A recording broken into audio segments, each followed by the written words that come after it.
Hello everyone, welcome to my channel. Today's my video is about model paper that is related with class 7th and subject science. You know I am science teacher. Then in this video I will study about what is question answers related with three chapters, chapter 1, 2 and 2nd. These chapters are already studied by us in videos. You can see in playlist. Okay, then the question is, all the questions are compulsory. Number first is tick the correct option. Here 5 questions are present. Number first, second, third, fourth question है. Then number first question is tick the correct option. तो इसमें हमें correct option को choose करना है. इसमें आपको question दिया गया है और 4 ऑप्शन दिए गए हैं. जो सा ऑप्शन आपको करेक्ट हो वो आपको लिखना है. ठीक है, तो क्वेश्चन है हमारा, are located near the ceiling of room there air conditioners ventilators both none of these. हमें बताना है कि रूम के वेंटिलेटर्स पर क्या चीज़ प्रेजेंट होती है. ठीक है, तो हमारा रूम के सीलिंग रूम में क्या चीज़ प्रेजेंट होती है, तो हमें इसका आंसर बताना है. नेक्स्ट क्वेश्चन है हमारा, the air that we breathe contain, क्या कंटेन करती है, जो एयर हम लेते हैं वो क्या चीज़ कंटेन करती है, तो आपको ये इसमें बताना है. Oxygen, carbon dioxide, energy, glucose. ठीक है, नेक्स्ट क्वेश्चन है हमारा, the circulatory system consist of, circulatory system क्या चीज़ कंसिस्ट करती है, blood, heart, blood vessels, all of these. ये हमारे 3 क्वेश्चंस हो गए. टिक द करेक्ट ऑप्शन का फोर्थ क्वेश्चन है, which of these thermometers would you use to measure your body temperature. Then options are here, mercury thermometer, alcohol thermometer, clinical thermometer and laboratory thermometer. इसमें से जो correct option होगा वो आपको अपनी copy में लिखना है. ठीक है, और ई क्वेश्चन है हमारा, blood is made up of 2 parts. कौन कौन से parts, cell and plasma, water and cells, molecules and cells and molecules and plasma. ये आपको 4 ऑप्शंस दिए गए हैं. इसमें से जो करेक्ट ऑप्शन होगा वो आपको चूज़ करके लिखना है. Okay, now next question is fill in the blanks. ये हमारा क्या है, हम लोगों ने 3 चैप्टर पढ़े हैं. ठीक है, उन 3 चैप्टर्स का कंक्लूजन है. कुछ क्वेश्चंस मैंने इंपॉर्टेंट डाल दिए हैं जो कि आपके क्वेश्चंस में पुटअप हो सकते हैं. ठीक है, तो आपको इस क्वेश्चन से मीन्स ये मॉडल पेपर है, इससे आपको एग्ज़ाम की प्रिपरेशन होगी. ठीक है, ये मैं एग्ज़ाम के लिए बता रही हूँ आप लोगों को. नेक्स्ट है हमारा FIB, fill in the blanks. तो फिल इन द ब्लैंक्स में क्या क्या है देखते हैं हम लोग. FIB में भी इसी तरह 5 क्वेश्चंस हैं, जिसमें से 3 क्वेश्चंस ये हैं. पहला है हमारा इसमें FIB, lining the nostrils produce mucus. Second, metal vessels are generally provided with. And next is this conduct urine from the FIB to the urinary bladder. आपको इसमें करेक्ट वर्ड्स फिल करने. ठीक है, ये आपका FIB हो गया. और बचे हुए FIB इधर हैं 4th and 5. क्या लिखा है, respiration without oxygen is called. Without oxygen की रेस्पायरेशन क्या कहलाती है, आपको ये बताना है. एंड 4th क्वेश्चन ये है हमारा, we wear woollen clothes in winter as they keep us. इसके बाद आपको यहाँ पर जो भी फिल करना है वो आप अपनी नोटबुक में लिखेंगे. ठीक है, इस मॉडल पेपर का 3rd पार्ट है, write T for true and F for false. Means true और फॉल्स है, यानी करेक्ट स्टेटमेंट के लिए आपको ट्रू लिखना है और फॉल्स स्टेटमेंट के लिए आपको फॉल्स लिखना है. यहाँ पर भी 5 क्वेश्चंस दिए हुए हैं, आप देख लीजिएगा, 1st, 2nd, 3rd, 4th, 5. ठीक है, नेक्स्ट हम लोग आते हैं नेक्स्ट पोर्शन पे. तो इस मॉडल पेपर का 4th क्वेश्चन है, मैच द फॉलोइंग सेंटेंसेस. यहाँ आपको मैचिंग करनी है. कुछ आपको सेंटेंसेस दिए गए हैं, उसे आपको मैच कराना है. ठीक है, तो इसमें भी 5 क्वेश्चंस हैं, आप लोग अच्छे से देख लीजिएगा. दिख रहा है ना सभी को, 5 क्वेश्चंस हैं, 1 2 3 4 5 यहाँ तक. ठीक, इसके बाद हमारा है आंसर द फॉलोइंग कीवर्ड्स. कुछ कीवर्ड्स दिए गए हैं, ईच कंटेन 2 मार्क्स, जो कि 2 मार्क्स को कंटेन करते हैं. कौन कौन से कीवर्ड्स हैं, ये 5 आपको दिए गए हैं. कौन कौन सा, arteries, stomata, convection, blood, breathing. ये सारे आपके कीवर्ड्स हैं जो कि आपको सॉल्व करने हैं अपनी नोटबुक में. Question number 6 means portion number 6 है इसका. एंड लास्ट है answer the following questions, each contain 4 marks. क्या करना है, इसमें कुछ क्वेश्चंस दिए गए हैं आपको, आपकी बुक से ही हैं. ठीक है, जितना मैंने पढ़ाया है वही सारी चीज़ें हैं, बस मैंने यहाँ पर क्वेश्चन आपको दे दिया है ताकि आप अच्छे से एग्ज़ाम की प्रिपरेशन कर सकें. ठीक है, तो लिखा हुआ है, describe the part taken by inhaled air from the nostrils to the lungs. ये फर्स्ट क्वेश्चन है. इसी तरह से आपको क्वेश्चंस दिए गए हैं, और ये कितने क्वेश्चन होंगे, 1 है, 2 है, पहला क्वेश्चन, दूसरा, तीसरा, और आपका है ये क्वेश्चन, ये है आपका चौथा क्वेश्चन, और ये है आपका 5वां क्वेश्चन. ये 5 आपको सॉल्व करने हैं. तो मैंने यहाँ पर क्वेश्चन शीट दिखा दी है, एक बार मैं पूरा सही से दिखा देती हूँ आपको क्वेश्चन शीट। तो आप देखिए क्वेश्चन शीट आपकी ये है, ठीक है, ये है आपकी पूरी क्वेश्चन शीट। ये है आपका पेज नंबर 1। देखिए मैंने सारे बताए भी, टिक द करेक्ट ऑप्शन था, ठीक है, सर्कुलेटरी सिस्टम था और ये सारी चीज़ें थी, ठीक है। FIB था, इसके बाद ट्रू फॉल्स था, match the following sentences, answer the following keywords and answer the following questions. क्या आपका क्वेश्चन हो गया। अब मैं इसके आंसर्स बता रही हूँ। चलिए देखिए आंसर। तो आपको किस तरह करना है, आपको इस तरह करना है इसके आंसर। देखिए model paper of science, model paper of science आप डाल लेंगे। फिर सबसे पहले टिक द करेक्ट ऑप्शंस करेंगे। हमारा क्वेश्चन क्या था, पहला हमारा क्वेश्चन ये था ऑब्जेक्टिव में कि FIB थी, फिर लिखा था are located near the ceiling of rooms. तो आपको इसमें टिक करेक्ट ऑप्शन चूज़ करना था, तो इसका करेक्ट ऑप्शन हो गया वेंटिलेटर्स। सेकंड ऑब्जेक्टिव क्वेश्चन था the air that we breathe in contain, क्या कंटेन करती है, ऑक्सीजन कंटेन करती है। The circulatory system consist of all of these, all of these का मतलब क्या है, ब्लड, हार्ट, ब्लड वेसल्स और ऑल ऑफ दीज, ये 4 ऑप्शन से तो थे। तो आपको ऑल ऑफ दीज पर टिक करेक्ट करना है, ठीक है, टिक करना है। नेक्स्ट हमारा क्वेश्चन था which of these thermometer would you use to measure your body temperature, अपनी बॉडी टेम्परेचर के लिए आप कौन सा थर्मोमीटर यूज़ करेंगे। तो कौन सा हम लोग करते हैं, क्लिनिकल थर्मोमीटर। ओके, तो ये आपके आंसर्स लिखे हुए हैं। एंड नेक्स्ट है हमारा blood is made up of 2 parts, कौन कौन से 2 पार्ट्स हैं, सेल और प्लाज्मा से मिलकर ब्लड बना होता है। क्लियर, ये आपका करने का तरीका है, फिर से देख लीजिए। यहाँ पर आप ऐसे डालेंगे, पहले टिक द करेक्ट ऑप्शन, ठीक है, इसके सारे पार्ट कर लेंगे। FIB है, ये FIB के आंसर से इसके सारे पार्ट कर लेंगे। ओके, ये FIB यहाँ पर फिनिश हो गई है। फिर ट्रू फॉल्स स्टेटमेंट आ गया, तो आप इस तरह जो हमारी स्टेटमेंट फॉल्स होगी उसके लिए फॉल्स लिखेंगे, जो ट्रू होगी उसके लिए ट्रू लिखेंगे।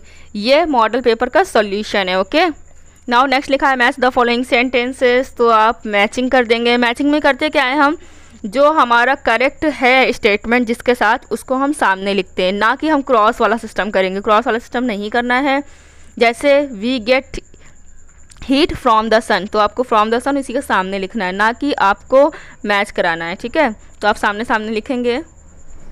ये आपकी मैचिंग फिनिश हो गई है। यहाँ पर आपके कीवर्ड्स स्टार्ट हो गए।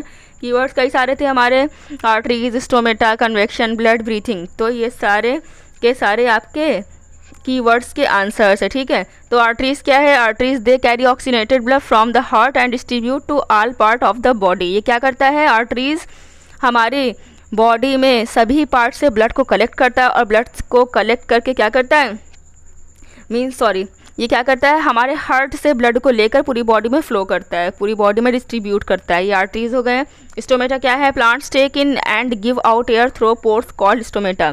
प्लांट्स एयर को अंदर लेते हैं, मीन्स इनटेक करते हैं और रिलीज़ करते हैं। तो ये किसके थ्रू करते हैं, एक पोर्स के थ्रू करते हैं, जिससे हम लोग क्या कहते हैं, स्टोमेटा कहते हैं। कन्वेक्शन क्या है, कन्वेक्शन में लिखा हुआ है such a method of heat transfer in which there is actual movement of molecules of substances being heated is called convection। Convection में क्या होगा, कन्वेक्शन में एक मीडियम की ज़रूरत होगी और इसमें हीट ट्रांसफ़र हो रही होगी, ठीक है। हीट ट्रांसफ़र होगी तो उसके मॉलिक्यूल मूवमेंट करने लगेंगे, इसी को हम लोग क्या कहेंगे, कन्वेक्शन कहेंगे। नेक्स्ट हमारा है ब्लड। ब्लड को हम लोग क्या बोलेंगे, blood is the red coloured fluid. हम लोगों को पता है that flows in our body. Blood एक रेड कलर का फ्लूइड है जो कि हमारी बॉडी में फ्लो करता है। It carries oxygen and digested food at various part of the our body. ये क्या करता है, ऑक्सीजन और जो भी डाइजेस्टेड मटेरियल है, फूड मटेरियल, उन सभी को बॉडी के सभी पार्ट में सर्कुलेट करता है। और हमारा 5वां कीवर्ड है ब्रीथिंग। ब्रीथिंग में क्या बताएंगे हम लोग, breathing is a mechanical process in which air rich oxygen is taken into the body. Breathing हमारी एक मैकेनिकल प्रोसेस है जिसमें हम लोग ऑक्सीजन रिच एयर को इनटेक करते हैं, ठीक है।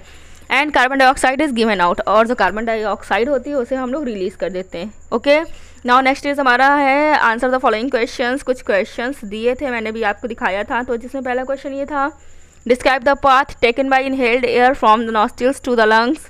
इसका मीन्स ये है कि हम लोग क्या करते हैं, एयर को अंदर लेते हैं ना, नोज़ के थ्रू एयर को इनटेक करते हैं, ठीक है, और फिर वो एयर कैसे होते हुए लंग्स तक जाती है। तो इस सारी प्रोसेस को हमें समझाना है कि एयर नोज़ से होते हुए लंग्स तक कैसे जाती है, ठीक है। तो हम लोग क्या बोलेंगे, we breathe through our nose which consist of two nostrils. हम लोग नोज़ के थ्रू भी ब्रीथ करते हैं, जो कि 2 नॉस्ट्रिल्स को कंटेन करता है। नॉस्ट्रिल्स क्या होते हैं, जैसे आपकी ये नोज़ है, ठीक है, तो नोज़ के ये जो 2 पार्ट होते हैं उभरे हुए, है ना, तो इसी को हम लोग नॉस्ट्रिल्स कहते हैं। तो अब देखते हैं क्या है। After passing through the nostrils the air enters the pharynx and then larynx. यहाँ से गुजरते हुए जो एयर होती कहाँ पर चली जाती है, फेरिंग्स में चली जाती है, और फिर उसके बाद लैरिंग्स में जाती है। The end of the trachea, और फिर ट्रैकिया के एंड पर चली जाती है। ठीक, अब ट्रैकिया का एंड जो है वो 2 पार्ट में डिवाइडेड हो जाता है। ठीक है, जो ट्रैकिया है इसका लास्ट पार्ट 2 पार्ट में डिवाइड हो जाता है। कौन कौन से? 2 ब्रोंकाई में डिवाइड हो जाते हैं। ठीक है, अब जो each bronchi leads to its respective lungs. अब अपनी ईच ब्रोंकाई, दोनों ब्रोंकाई अपने अपने तरफ के लंग्स में चली जाती है। देखिए मैं बनाकर दिखा दे रही हूँ, ये लंग्स है, ये लंग्स है, यहाँ नोज़ है। ठीक है, यहाँ से आपने सांस ली, इसमें से फेरिंग्स में आया, लैरिंग्स में आया, इसके बाद ट्रैकिया। ट्रैकिया क्या करती है, ये इधर डिवाइड हो गई, यहाँ से ट्रैकिया आई और इधर डिवाइड हो गई। ठीक है, अपने अपने लंग्स की तरफ डिवाइड हो जाती है और डिवाइड होकर अपने अपने लंग्स में चली जाती है। ठीक है, तो इस तरह से कुछ बताया गया है इसमें। नेक्स्ट हमसे पूछा गया which tissue is involved in the translocation of food in plants. कह रहा है कौन सा टिश्यू है जो कि ट्रांसलोकेशन ऑफ फूड के ट्रांसलोकेशन में हेल्प करता है। तो प्लांट्स की बात करें तो हम लोग in plants are tissue called phloem. Phloem नाम का एक टिश्यू होता है जो कि ट्रांसलोकेशन करता है फूड और अदर सब्सटेंस की। Okay, now next is how does radiation differ from conduction and convection for transmission of heat.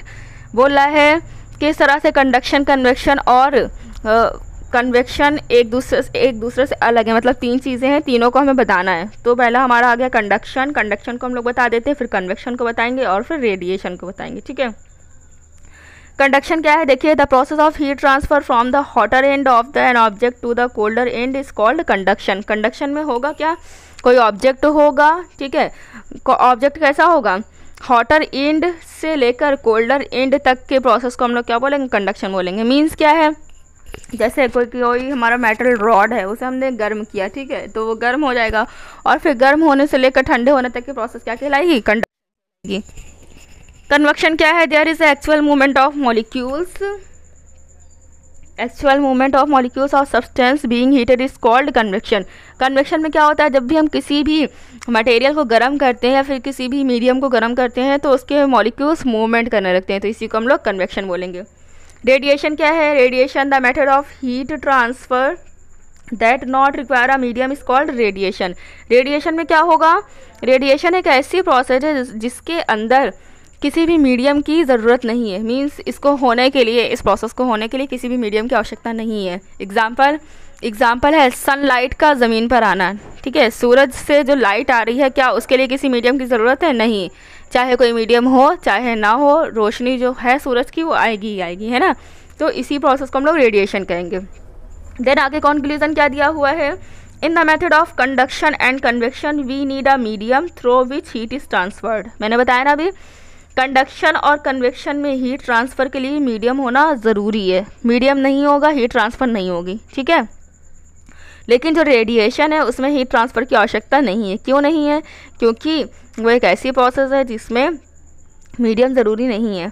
Next question है हमारा, name the oxygen carrying pigment of blood. ये हमारा 4th क्वेश्चन है। तो 4th क्वेश्चन में हम लोग आ जाते हैं। लिखा हुआ है हमारा रेड ब्लड सेल्स यानी RBC, R बाई कॉन्केव। हमें बताना है कि कौन सा ऑक्सीजन कैरिंग पिगमेंट होता है, तो कौन सा होता है, RBC होता है। Red blood cells are biconcave disc like, ठीक है, filled with hemoglobin that combines with oxygen from the lungs to be transported to body tissue। RBC है जो कि बाइकॉन्केव होती है और हीमोग्लोबिन से फिल होती है। ये क्या करती है, अपने साथ ऑक्सीजन को कंबाइन कर लेती है, कंबाइन करके लंग्स तक पहुंचाती है और ये लंग्स के थ्रू पूरी बॉडी में ट्रांसपोर्ट कर दी जाती है। क्लियर। नेक्स्ट है describe the aerobic and anaerobic respiration. Aerobic respiration क्या होता है ये देख लेते हैं हम लोग। देन फर्स्ट है हमारा aerobic, the process of respiration which occur in presence of oxygen is called aerobic respiration. ठीक है, ऐसी रेस्पिरेशन की प्रोसेस जो कि ऑक्सीजन की प्रेजेंस में होती है उसे हम लोग एरोबिक रेस्पिरेशन कहेंगे। एंड एनारोबिक रेस्पिरेशन क्या हो जाएगा, एनारोबिक रेस्पिरेशन हो जाएगा हमारा एनारोबिक रेस्पिरेशन हो जाएगा, respiration without oxygen is called anaerobic respiration. ये आपका मॉडल पेपर फिनिश हो गया है। मैं आपको एक बार पूरा दिखा देती हूँ किस तरह आपको सॉल्यूशन करना है। देखिए ये आपकी सॉल्यूशन है, ठीक है। मैंने यहाँ से बताया था ये आपके क्वेश्चन पेपर्स थे, ठीक है। क्वेश्चन शीट है, ये आपकी आंसर शीट है, देख लीजिए आप अच्छे से, ठीक है। ये हो गया हमारा first question, second question, third question, fourth question, ठीक है। Fourth match the following and 5 question, ठीक है। And 6 question answer the following questions. तो ये सारी आपकी मॉडल पेपर कंप्लीट हो चुका है। आई होप आप लोगों को समझ में आया होगा। अब हम लोग नेक्स्ट मॉडल पेपर पढ़ेंगे बेस्ड ऑन चैप्टर 4, 5, 6, ठीक है। वो हम लोग नेक्स्ट वीडियो में पढ़ेंगे। आई होप आप लोगों को समझ में आया होगा। अगर कुछ भी ना समझ में आया हो तो आप लोग कमेंट सेक्शन में कमेंट कर दीजिए, ठीक है। मैं उसको फिर से अच्छी तरह से बता दूँगी। Thank you.